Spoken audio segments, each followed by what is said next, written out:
back with the market right here in 89. The market has been in a bit of a chop and churn zone, although it's a very, very narrow band. But for those who do mark the intraday moves of the market, it's been a little volatile. For now, we're doing okay, actually. We're just 20 points shy of the 10,800 mark, 10,780. And the breadth is sort of indecisive, flickering in between the green to the red. Right now, it's the declines which are taking over. PNB is now down about 5.5%.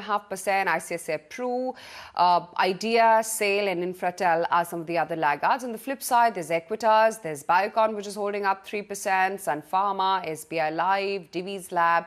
So a mix of financials and pharmaceuticals, they are the ones which are in the lead. But the focus is now on Arvind Fashions. The pandemic has clearly managed to dent their Q4 performance. They've implemented some cost rationalization measures, and they've inked a deal as well with Flipkart to the tune of about 260 odd crore rupees. So let's chat about all of this. We've got on board with us J Suresh, who is the MD and CEO at Arvind Fashions Limited, joining in on the show right now. Suresh, hi, morning. Good to have you on the show. Hope you and yours are doing all well and staying at home as much as possible. Yeah. Of course, we have started office now. So it's a week office and week home. Yeah. Okay, good. Good to have you then. Let's get the elephant out of the room, Suresh, and let's first talk about this Flipkart deal, because that's the one that everyone's talking about first. What kind of rationalization, what kind of synergies would be at play with this deal? And why is it that you only chose the youth brands? No, I think it's a fantastic opportunity, Aisha. If you really look at it, Flying Machine has been a star performer in Flipkart and Myntra. And as you know that, Flipkart, Flying Machine is very youth-focused brand. And online, I think, is very much a youth-focused channel. I think it's a good marriage between, two houses, Arvind Fashion, which is ability to create, large brands, ability to create, excellent merchandise sourcing capability. That combined with, Flipkart's might in terms of reach, might in terms of consumer insights, I think we can create a huge opportunity with this combination.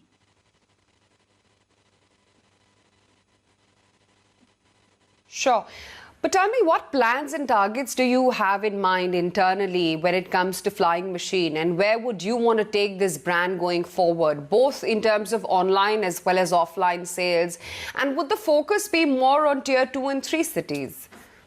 See, Flying Machine as such as a brand has been growing quite handsomely over the years. And in fact, it is one of the brands which I would say is a digital first kind of a youth brand because we already do 20% of our sales in the online channels.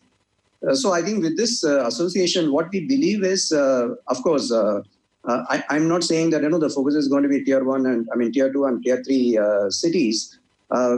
With the reach of Flipkart, the reach can definitely extend to tier 2 and tier 3 cities. But I think it's going to be the focus is youth and youth wherever they are residing. And the advantage we will now have with Flipkart Association is a great amount of consumer insights. And we can actually dramatically change the model because with the supply chain capabilities of Arvind Fashions, we should be able to turn around the products pretty quickly based on consumer insights. We can actually get into products which are adjacent categories, lifestyle categories, like a footwear, like a backpack, which are all very youth-oriented, maybe an eyewear. I think it's a huge opportunity to build a brand. And the brand today is already a 500 crore brand. And we believe that with this association, we'll be able to accelerate its journey towards a 1,000 crore brand.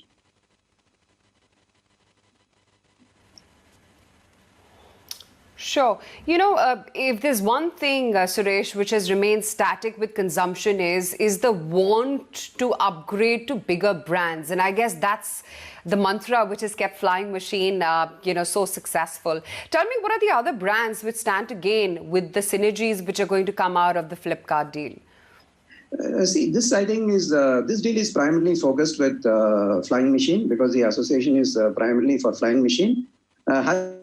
Said that, I think all our brands, whether it's US Polo or an Arrow or all the brands, including Sephora, do quite well online, and definitely this association will further strengthen the bonds between two companies. But this is primarily for Flying Machine. Sure. And with this partnership now in place, would you also say that maybe going forward, and especially, in the post-COVID era, digital purchases will be a larger pie as opposed to what we saw pre-COVID? Yeah, I fully agree with you, and we are also already seeing that trend. I think we also have sort of upgraded our digital capabilities. Even if you take our store sales today, after reopening, post COVID unlock, we are now finding 20 to 30% of our sales getting, digitally bought and then picked up at the store. Definitely, there is a pivot towards digital sales, and I think we are quite well geared.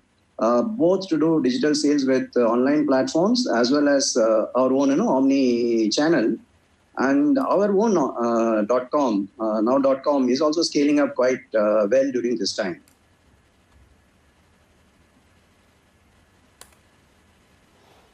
Sure. Now let's talk about what happened in the quarterly numbers. To what extent did your earnings for the quarter gone by get impacted, given that the lockdown took effect only in March end?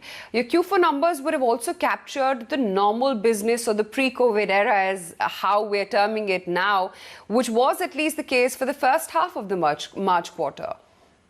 No, actually, we were doing quite well in the months of Jan and February. We had done some reset in terms of our strategy during the year, wherein we exited certain brands. And as a result, we had a slight dip in our growth over the first 9 months. And I think with most of the corrections behind us, we started getting into a recovery path in the months of Jan and Feb, registering a marginal growth. But unfortunately, COVID came while the lockdown actually hit, I would say the last week of March. The sales, particularly in retail, started dipping from the first week of March. And we saw a very sharp decline from 9th of March. And 16th, actually, Maharashtra and Karnataka closed, and 23rd, All India closed.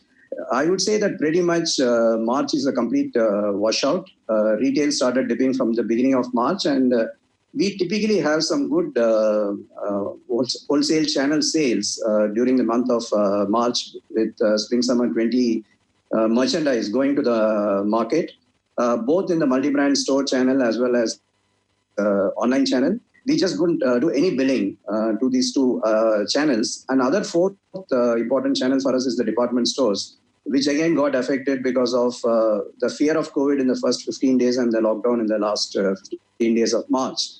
I think we would have probably ended March with our projected numbers, but unfortunately because of this, we have missed an opportunity.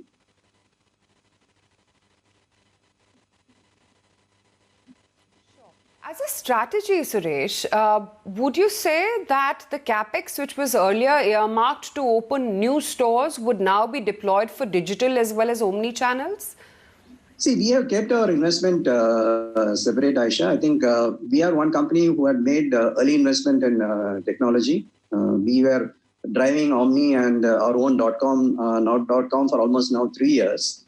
So I would say that there is no diversion of CAPEX from the store to the online. But having said that, we largely open stores through franchisee operations. So our CAPEX for store is not a big ticket item for us. Except for brands like little bit of Gap and Sephora and Unlimited, our value chain, in general, we open stores through franchisee. So CAPEX is not a big ticket item for us.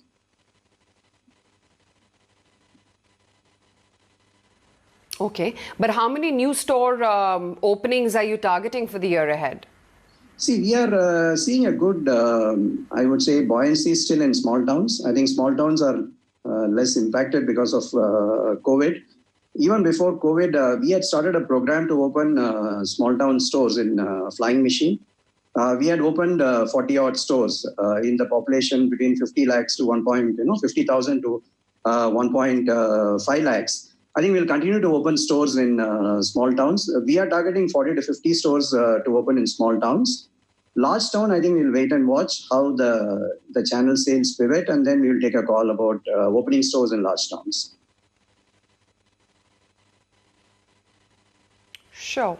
When you're rethinking on post-COVID strategy, Suresh, are there certain brands or products that you're going to focus more on? Is it going to be lesser of makeup and lesser of Sephora and more footwear, belts, backpacks, or any other categories? No, Asha, I think we are quite well placed with our portfolio because I'm sure that, no, I don't have to re-emphasize. I think what is now selling is all about casual wear. I think we are very, very strong in casual wear. US Polo is the lead brand in T-shirts, and T-shirt is one which is selling well today. I think we have a ready-made portfolio for the post-COVID era. Frankly, Sephora is going to do exceedingly well because do-it-yourself makeup is going to be much, much bigger going forward than, going to a parlor for makeup. And we are already seeing the trend in Sephora. Wherever we have opened, I think we are getting very good sales for Sephora, both digitally driven as well as in the store. So I think, I would say that a ready-made portfolio for post-COVID, we have between casual wear and beauty. And of course, we have also launched given the current requirement, we have already launched masks, which are doing quite well. And definitely we are looking at footwear is an area of expansion for us. I think another area where we have started doing quite well, we have a comfort wear range in US Polo. That again, with work from home being the norm, is showing a very good traction. So I think overall our portfolio is now well placed for the post-COVID era.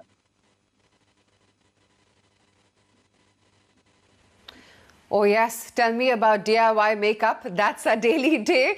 And while I'm continuing my Sephora online shopping, but I do miss the store experience as well. But Suresh, good to have you on the show and good chatting with you. Thanks, then. Thanks, then. Okay, that's the word coming in from Arvind Fashions. Pretty excited about the partnership with Flipkart with regards to Flying Machine and where they plan to take their brands forward. We'll take a very quick break. When we come back, we chat markets with Chandresh Nigam.